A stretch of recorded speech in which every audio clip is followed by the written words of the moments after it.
Well, you can see how high the water level here is on the Severn in Tewkesbury. Looking across to the Abbey there, and behind me we have the saturated conditions of the Severn Ham, as you can see. The old flour mill there, due for redevelopment at some point, and I think partial demolition as well, slightly more controversial. I think it's been there since about the 1880s, closed in 2010. Coming across here, normally you can walk across here.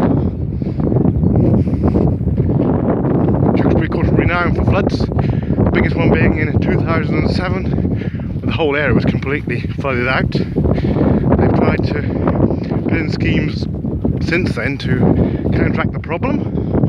Of course, the flatlands do quite regularly get some form of flooding, and this is not the only area flooded at the moment.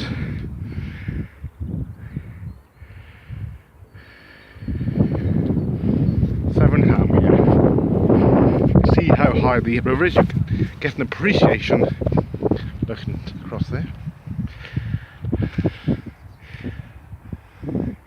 See the quite modern flats here as well. Various developments over the last few years. Luxury flats, I should say.